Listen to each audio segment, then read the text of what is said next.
Fala galera, beleza? Tranquilidade? Estamos nós aqui para mais uma aula e nesta aula damos início ao curso de África, ok? Esse curso de África, primeiramente, ele vai ser encaminhado para o segundo colegial, mas depois também o terceiro ano vai vê-lo, certo? Então são quatro aulas básicas, né? Nós vamos começar falando sobre aspectos físicos, falaremos sobre sociedade, economia, falaremos sobre um pouco de história mais para frente, depois a geopolítica e encerraremos com a África do Sul e o estudo de caso do apartheid, ok? Então, o continente africano envolve uma discussão que, de certa forma, é necessária quebrar certos mitos, desconstruir certas imagens a respeito da África, né? O que eu estou dizendo com isso? Diariamente só aparece coisa pra gente da África quando representa alguma tragédia. É terrorismo, é golpe de Estado, são situações anárquicas, revoluções, contra-revoluções, guerras étnicas, pandemias como a da AIDS, como do Ebola, certo? Então sempre isso parece que a pobreza, a miséria, sempre isso parece que representa toda a África, ok? Isso é uma imagem tremendamente distorcida da realidade, certo? Como estou colocando para vocês aqui, a África é um continente subdesenvolvido, é um continente em que existe sim a pobreza, né? Existe sim problemas estruturais, a política, as instituições são frágeis, existem guerras étnicas, guerras religiosas. Entretanto, como nós veremos mais à frente, na segunda aula, o continente africano é o que apresenta a maior média de crescimento de PIB nos últimos anos. Então, um crescimento bastante interessante. Existem economias emergentes, existem economias que estão prosperando sim, mas que a gente não fica sabendo no nosso dia a dia, porque é muito fora da nossa realidade. Então, a impressão que dá sempre é que só existe coisa ruim na África e nunca existe coisa boa na África, tá certo? Então, para vocês terem uma ideia, já dando um spoiler de aulas mais à frente, a África, a influência na África é disputada por Estados Unidos, China, Rússia, até o Brasil quis se intrometer nisso há alguns anos atrás, no governo Lula, né? Tentar fomentar essa aproximação sul-sul, tentando acordos de cooperação, principalmente com aqueles países que têm um histórico de colonização portuguesa, que tem língua portuguesa como o nosso, tá certo? Feita essa consideração, né, passemos aí rapidamente em revista por esse slide, né? Falamos já da África como um continente subdesenvolvido, com alguns dos países mais pobres e miseráveis do mundo. É um dos continentes mais fragmentados do mundo, certo? É um grande continente, mas que tem um grande número de países. Como nós vamos ver na segunda aula, essa divisão, ela não se dá, essa divisão política, ela não é baseada em critério étnico, envolveu um critério histórico imposto pelos europeus, tá certo?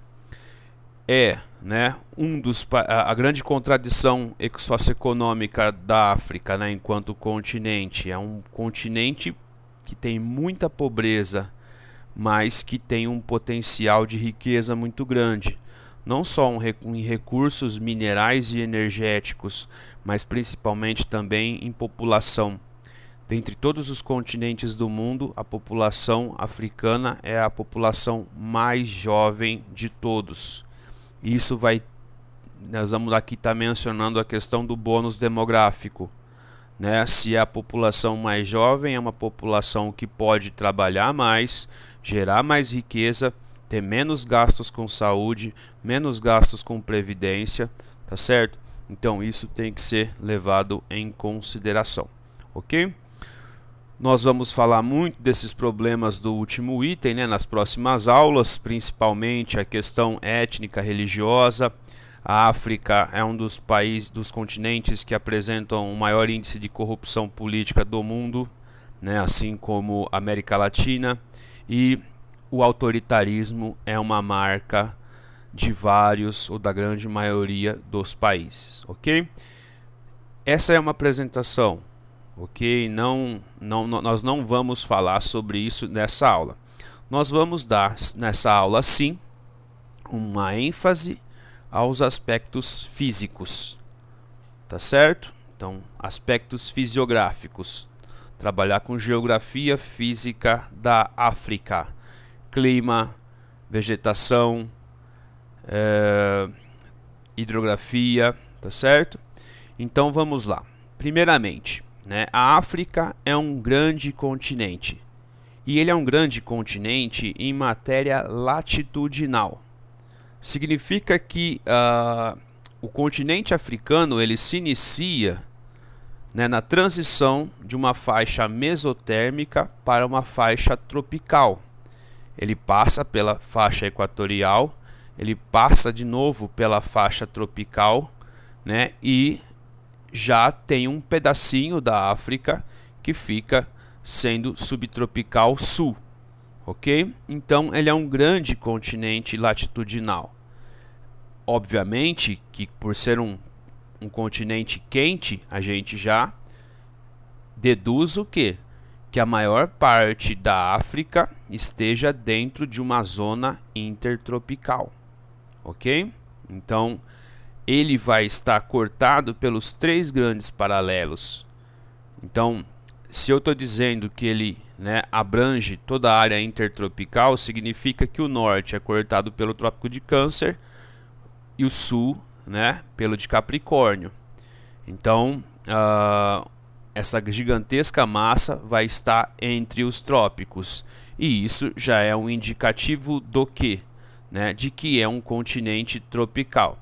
Mas a gente tem que depois levar em conta outras variáveis, tá certo?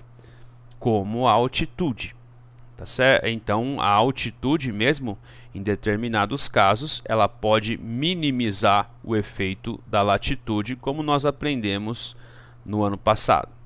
Então, em média, o continente africano ele vai ter aí uma altitude, né, na casa de 500 a 1000 metros.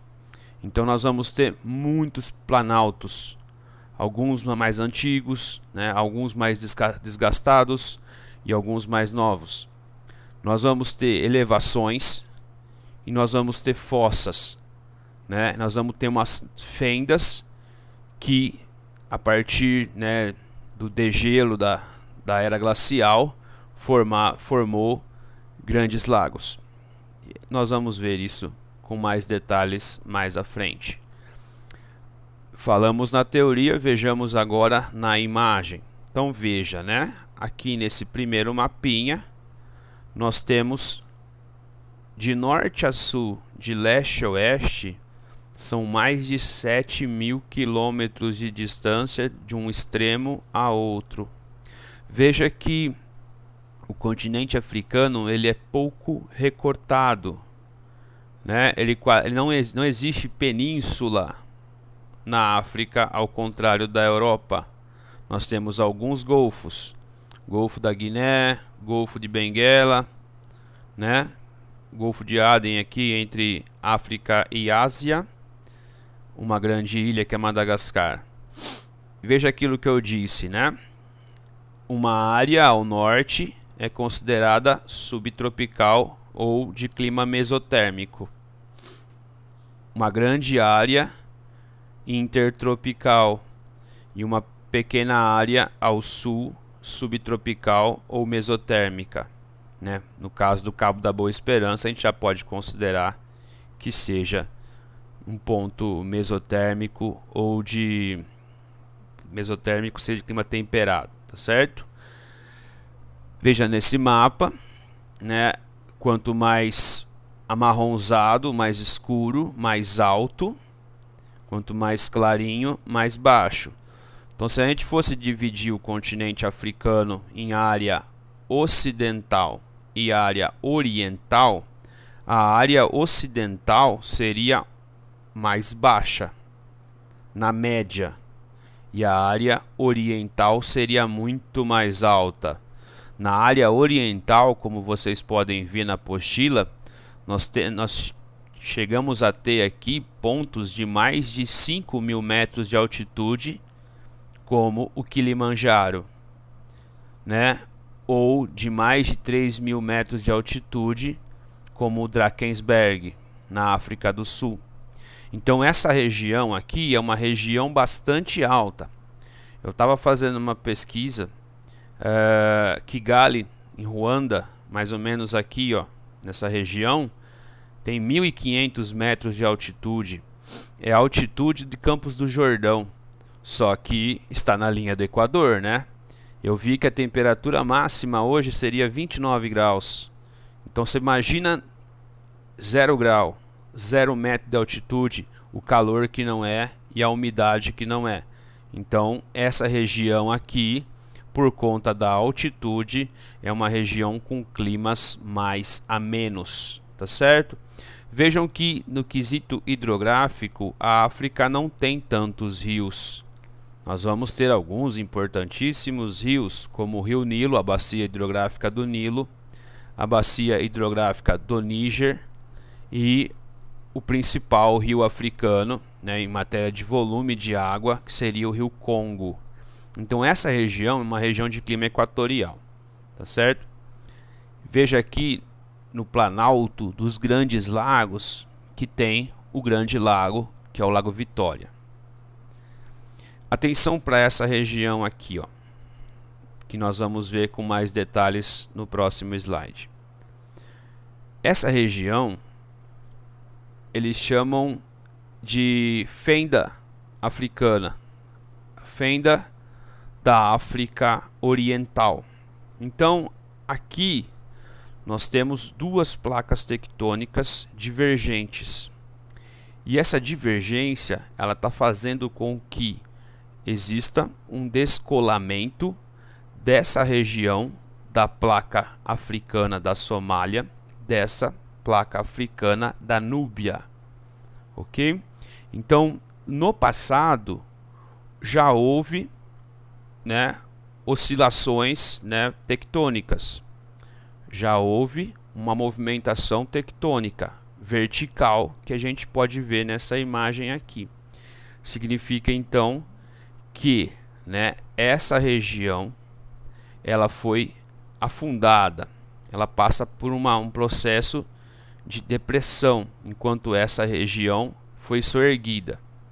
Então essa rebaixada, essa soerguida. Então nós temos aqui algumas montanhas nas bordas dessas duas formações, e aqui a formação de uma depressão.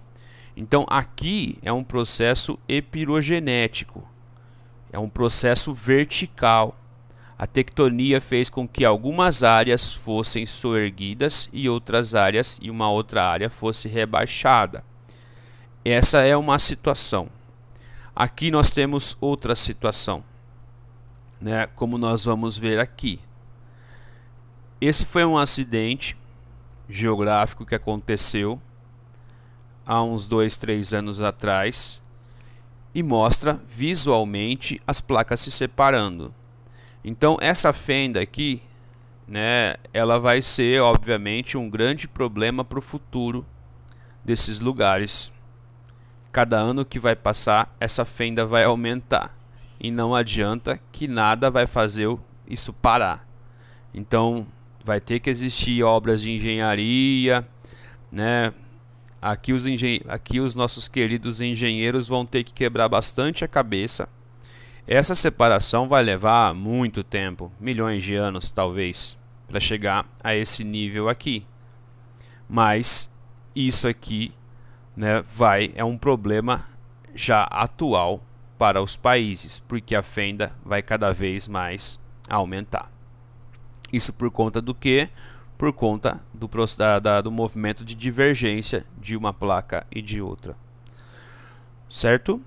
Quanto à questão do clima, obviamente, nós temos um continente, né, que a maior parte do seu território está dentro de uma zona intertropical. Então nós podemos fazer uma dedução e, né, estimar que a maior parte do continente seja quente, e é quente.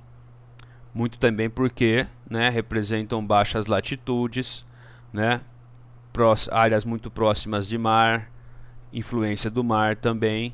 Então é um continente com a preponderância de um clima tropical, de um clima quente. Só que, né, cada lugar da África, né, nós vamos ter que fazer as conjugações com outros fatores climáticos, né? E aí nós vamos ter que levar em conta, como eu disse, a altitude, a maritimidade, a continentalidade e também a vegetação. Então vejamos esse mapinha aqui. Essa região ao sul, nós temos a influência de uma corrente marítima fria. A temperatura ela diminui um pouco por conta da corrente fria, só que a precipitação pluviométrica é escassa pela influência da mesma corrente marítima fria. Então nós temos nessa região da África meridional, né, um clima semiárido e um clima árido, certo? Nessa região mais de baixa latitude, nós temos áreas de clima tropical e equatorial, muito parecido com o nosso. Já nos extremos, nos dois extremos, no norte e no sul, nós vamos ter a preponderância de um clima mediterrâneo, que é aquele clima que é mais ou menos o inverso do nosso. O nosso é um verão úmido, né? Aqui sudeste do Brasil, um verão úmido e um inverno seco, né? Lá é o contrário, o inverno é úmido e o verão é seco. Principalmente aqui no Magrebe, marroquino, argelino, no inverno as massas de ar quente e seca oriunda do Saara, elas perdem força. Então, conjugado com outros fatores aqui do Mediterrâneo, vão existir mais chuvas, tá certo?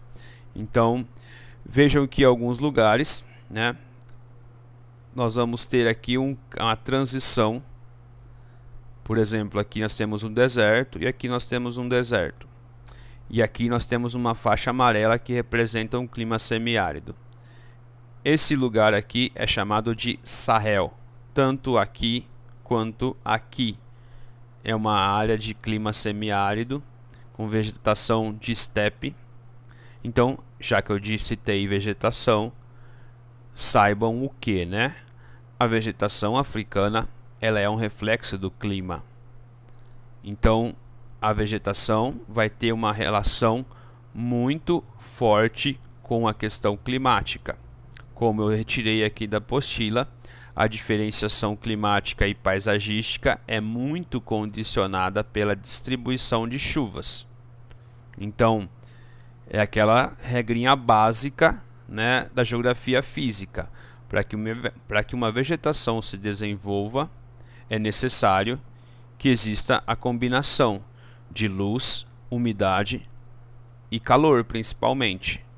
Então, aonde é que nós temos uma vegetação mais desenvolvida na África equatorial? Uma floresta úmida igual à amazônica. Por conta do que, então? Luz, principalmente, né? Luz, umidade e calor. Tá certo? E a altitude também entrando como uma variável, um fator secundário.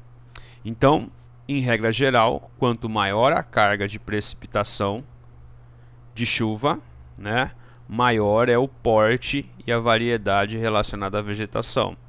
Então, se eu disse que, né, essas florestas equatoriais africanas, elas têm muita proximidade de aparência com a amazônica, significa então que a sua vegetação é de grande porte, heterogênea, densa, né, sempre verde, aquela coisa que a gente vê na floresta amazônica.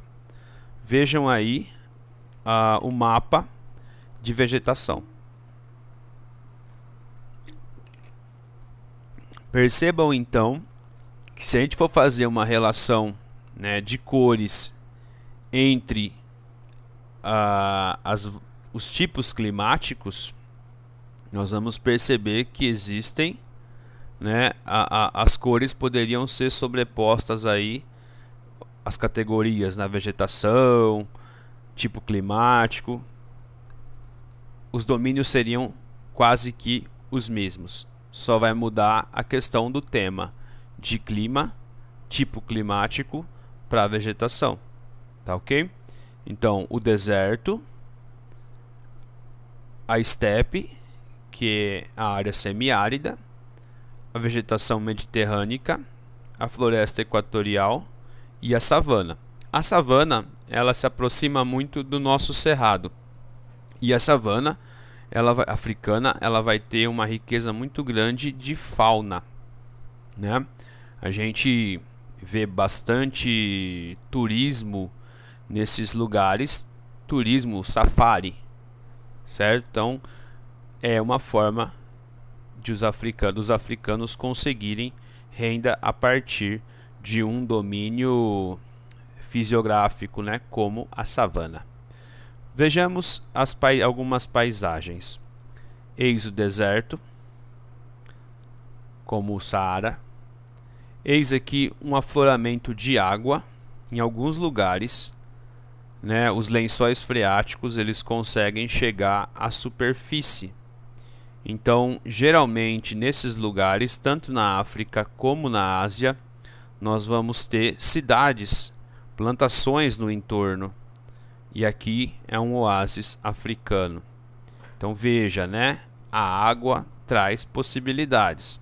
É só se lembrar da questão do Egito, né? Como já diria o historiador grego Heródoto, né? O Egito é uma dádiva do Nilo. Então, se não houvesse o Nilo, fatalmente não haveria o Egito, né? A civilização egípcia. Então, é um caso em que as condições naturais determinam o desenvolvimento social, civilizacional de um povo.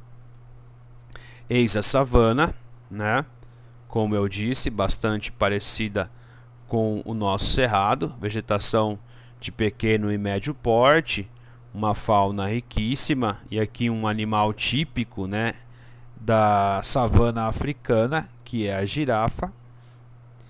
Então, na savana nós temos um verão quente e úmido e um inverno, uma temperatura um pouco amena e seca. Eis as estepes. E as estepes, né, marcadas como o Sahel. Chamo a atenção para um fenômeno, né, ambiental, que é a desertificação. E essa desertificação na África, ela acontece muito nessa região. Então, naturalmente, essa região ela tem potencial para desertificação. Então, se você utiliza uma técnica agronômica agressiva ao solo, você pode potencializar a desertificação do mesmo. Por isso é importante ter uma técnica agrícola apropriada. O que muitos africanos têm feito? Têm plantado acácias, feito uma espécie de barreira verde para tentar diminuir a velocidade dessa desertificação. E essa muralha verde, né, quem quiser aí, sugiro que procure. essa muralha verde ela vai trazer outros benefícios ambientais para os lugares, né? Não só frear o processo de desertificação, vai colaborar na questão do clima, na questão da chuva, na questão da água, ok? Concluindo nossa aula, né? Falamos lá no comecinho a respeito dos importantes rios da África, e aqui no final vamos falar um pouquinho de um em especial. Então, alguns rios africanos, eles vão ser rios de regime nival e pluvial, certo? Pluvial, aqueles mais localizados dentro dessa área intertropical, essa área de savana, dessa área, né, tropical ou equatorial. No caso dos rios, por exemplo, com a nascente do Nilo, algumas nascentes do Nilo elas se formam por degelo, né? Nós vimos ali que a parte oriental da África é uma parte, né, com montanhas muito altas. Então, na época do inverno, formam-se gelo e depois esse gelo na primavera ele derrete e assim ele forma alguns rios. Então é de suma importância para alguns lugares. No caso do rio Nilo, é um rio de regime complexo. Ele a sua bacia é formada tanto por rios de regime nival como pluvial. Ele se forma mais ou menos ali no centro da África, o centro oriental da África, e toma rumo norte, né? Alguns outros rios, ele vai ter alguns afluentes e subafluentes. Conforme ele corta o deserto, ele vai perdendo em volume de água, porque ela vai evaporando. E aqui ela chega ao delta do Nilo, na fronteira com a Ásia. Então veja que forma uma espécie de delta. Esse é o canal de Suez e aqui, né, seria a península do Sinai. Tá certo? Então, o rio Nilo de tanta importância histórica, né, e também, né, obviamente de muita importância para os egípcios, né, atualmente, tanto na questão da agricultura, como do transporte, na produção de energia elétrica, porque existe, né, usinas hidrelétricas, né, no curso do rio, ok? Então, essa é a nossa aula a respeito dos aspectos físicos da África. Beleza? Espero que tenham gostado. Um abração.